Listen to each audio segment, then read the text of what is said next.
교육부의 교권보호 관련 고시안에 따라 2학기부터는 수업을 방해하는 학생을 퇴실 조치할 수 있게 됩니다. 수업 중 학생들의 휴대전화 사용도 금지됩니다. 올해 상반기 대구에서 마약류 사범 494명이 검거돼 이 중 83명이 구속됐습니다. 대구경찰은 지난해보다 검거 인원이 73%, 구속 인원은 31%가 늘었다고 밝혔습니다. 경북 의성군에서 약용식물인 금화규 수확이 한창입니다. 재배부터 가공까지 모든 과정에 주민들이 참여하고 있는데 마을의 주요 소득원으로 부상하고 있습니다. 경주시가 청년 고용에 적극적인 기업체를 대상으로 근로환경 개선을 지원합니다.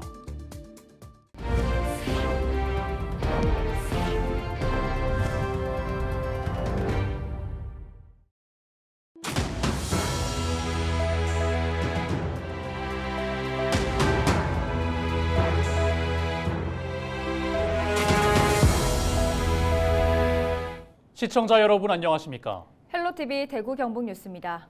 지난달 서울 서초구의 한 초등학교 선생님이 학교 안에서 숨진 뒤 교권 보호에 대한 관심이 높아지고 있는 가운데 교육부가 관련 고시안을 내놨습니다.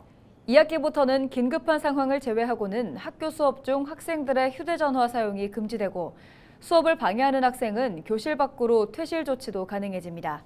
이하영 기자가 보도합니다.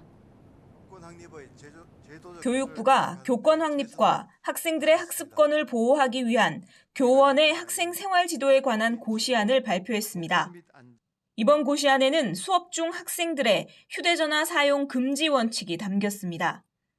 교사는 수업을 방해하는 물품을 분리 보관하거나 수업을 방해하는 학생을 교실 밖으로 내보낼 수 있습니다. 수업을 방해하는 학생에 대하여는 다른 학생들의 학습권을 보호하기 위하여 교실 내 분리, 교실 밖 분리, 정규 수업 이하의 시간에 특정 장소로의 분리 등을 할 수 있습니다. 교사가 학부모의 악성 민원에 노출되는 것을 막기 위한 기준도 마련됐습니다. 교사는 근무 시간, 직무 범위를 벗어난 상담을 거부할 수 있고 상담 중 폭언 등이 발생할 경우 상담을 중단할 수 있습니다. 다만 학생과 보호자의 권리를 존중하기 위해 교사에 대한 이의 제기는 학교장을 통해 제기하고 답변을 받을 수 있도록 했습니다. 가장 선생님들을 이제 보호해 드리기 위해서는 일단 학부모에게 이의 제기 기간을 두고 학교장이 답변하도록 하고 이렇게 하는 게 가장 효과적인 제가 고시에 담을 수 있는 방법이라고 생각을 합니다. 이번 고시안은 이달 28일까지 행정 예고를 거쳐 오는 9월 2학기부터 학교 현장에 적용될 예정입니다. 헬로티비 뉴스 이하영입니다.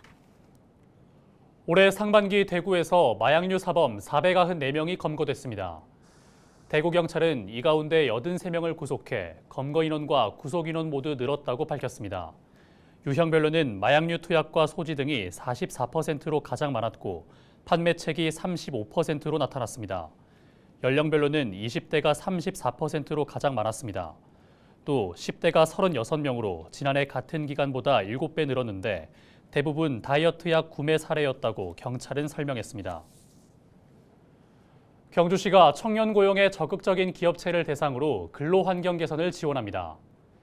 대상 기업은 경주에 있는 중소기업 가운데 지난해 12월 말 기준 고용 인력이 늘고 올해 청년 신규 고용 실적이 우수한 제조업체입니다. 경주시는 선정된 업체에 휴게실과 목욕시설, 화장실 등 시설 개보 수비와 운동기구, 세탁기를 비롯한 물품비 등 최대 800만 원을 지원해 근로자의 장기 근속을 유도할 방침입니다.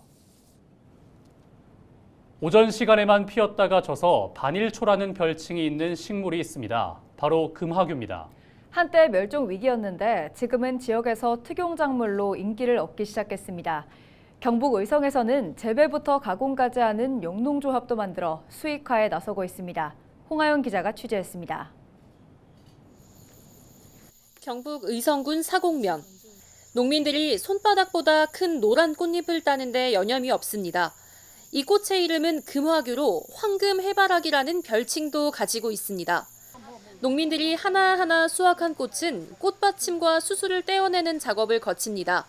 이후 손으로 예쁘게 모양을 잡아 건조를 시킨 후 꽃차의 재료로 만들어집니다. 다소 생소한 이름의 금화규의 꽃은 콜라겐 성분이 함유돼 있는 것으로 알려져 최근 인기를 끌고 있습니다.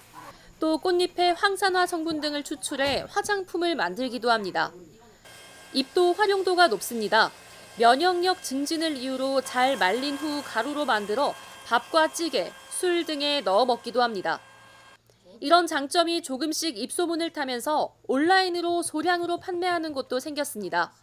금화균은 한때 멸종 위기를 겪기도 했지만 꽃잎에 함유된 콜라겐 성분이 주목을 받아 특용작물로서 경제적 가치를 인정받으면서 지역 곳곳에서 볼 수 있게 됐습니다.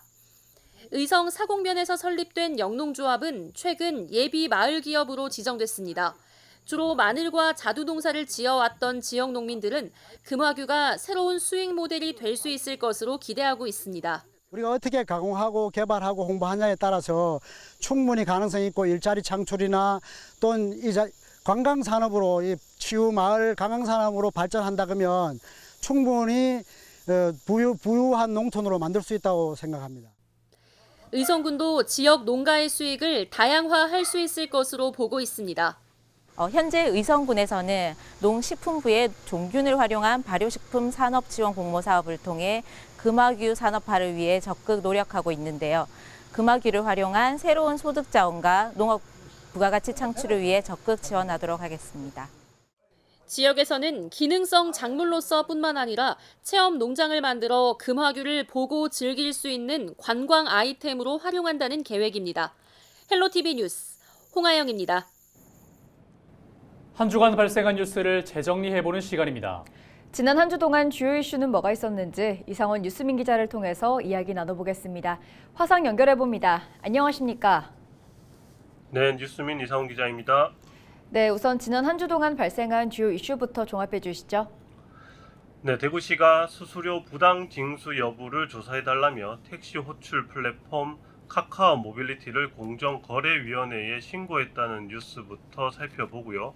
법원이 대구시의 시청 앞 집회 시위 금지 조치를 취소해달라는 시민단체 소송을 각하했다는 소식 전해드립니다. 끝으로 경북대 음악학과 교수 11명 중 7명이 채용비리 혐의로 검찰에 송치됐다는 뉴스 짚어봅니다. 네, 대구시가 수수료 부당징수 여부를 조사해달라면서 카카오 모빌리티를 공정거래위원회에 신고했다는 소식부터 알려주시죠. 네, 지난 10일 대구시는 독점 택시 플랫폼 업체의 과도한 호출 수수료 징수에 대한 지역 택시업계의 어려움을 해결한다는 이유로 카카오 모빌리티를 공정위에 신고했습니다. 대구시는 카카오가 카카오 택시 호출을 통한 매출뿐 아니라 배회 영업이나 대구로 택시 호출을 통한 매출도 수수료 산정에 포함해 과도한 수수료를 징수한다고 주장합니다. 대구시는 카카오의 이 같은 영업 활동이 가맹사업 거래의 공정화에 관한 법률상 불공정 거래 행위에 해당한다고 설명했습니다. 대구에서 운행하는 택시 13,500대 중 카카오 택시는 4,700대, 대구로 택시는 1,500대 가량으로 두 서비스 모두 가입한 택시가 상당수 있고 수수료 문제를 겪는 기사도 다수 있을 것으로 추정됩니다. 네, 대구시의 신고 이후에 카카오 모빌리티 측도 입장을 냈습니다. 오해라고 설명하던데요. 네, 17일 카카오 모빌리티 측은 입장문을 통해 대구시가 카카오 모빌리티를 공정위에 신고한 것을 두고 대구로 택시 운영사가 호출 중개 서비스를 유료화하는 과정에서 로열티가 이중 부과됐다는 오해가 발생한 것으로 판단된다고 설명했습니다. 카카오 측은 카카오 택시와 대구로 택시가 제공하는 서비스 방식이 서로 다른 것을 대구시가 오해한 데서 발생한 문제라고 설명하면서 올해 7월부터 대구로 택시 운영사가 호출 중개 수수료를 징수하기 시작하면서부터 일어난 문제라고 짚었습니다. 카카오는 비용 주체와 명목이 서로 다른 두 개의 비용이 동시에 발생한 것을 두고 로열티가 이중 부과됐다고 주장하는 건 택시 가맹사업의 취지나 특성을 고려하지 않은 것이라고 강조했습니다. 네, 이어서 홍준표 대구시장 취임 이후에 이루어진 동인동시청사 앞 집회 시위 금지 조치에 대한 행정소송 결과가 나왔다고요? 네, 지난 16일 대구지방법원이 동인동시청사 앞 1인 시위 및 기자회견 금지 처분 취소 소송을 각하했습니다. 재판부는 집회 자유는 민주사회에서 헌법상 보호해야 하는 기본권이며 장소 선정은 집회 시위 자유의 핵심 내용이라는 점을 인정했고 대구시 조치로 일부 시위가 제지된 사실도 인정했습니다. 하지만 대구시의 조치는 단순 안내에 불과해 행정처분에 해당하지 않는다는 대구시의 주장을 받아들였습니다. 행정소송은 행정처분을 대상으로 하기 때문에 재판에서 따질 대상이 안 된다라고 판단한 셈입니다. 소송을 제기한 인권운동연대 측은 집회 시위 자유와 장소의 중요성, 집회 제한 소지를 인정하면서도 소송을 각하한 것은 부적절하다며 항소를 예고했습니다. 네, 끝으로 경북대학교 음악학과 교수의 채용비리 문제도 전해주시죠. 네, 경북대학교 음악학과 교수 채용비리 문제를 수사하던 경찰이 학과 교수 7명을 위계 공무집행 방해 등의 혐의로 검찰에 송치했습니다. 지난해 8월 경북대 본부의 수사 의뢰 이후 근 1년 만에 나온 수사 결과로 음악학과 교수 11명 중 대부분이 채용비리 혐의에 연루된 것입니다. 대구경찰청에 따르면 혐의를 받는 교수들은 특정 지원자를 밀어줄 목적으로 만점에 가까운 점수를 몰아줬고 특정 지원자에게만 면접에서 사용될 연주곡을 사전에 알려준 혐의를 받고 있습니다. 사전에 정보를 얻어 만점의 점수를 몰아받은 지원자는 최종 채용됐습니다. 학내에선 대학 본부 측이 채용비리 의혹이 불거졌을 때부터 이를 바로잡지 않았다는 비판 여론이 일고 있습니다. 네, 오늘 주간 이슈 점검은 여기까지 듣죠. 이상원 유수민 기자였습니다. 고맙습니다. 네, 감사합니다.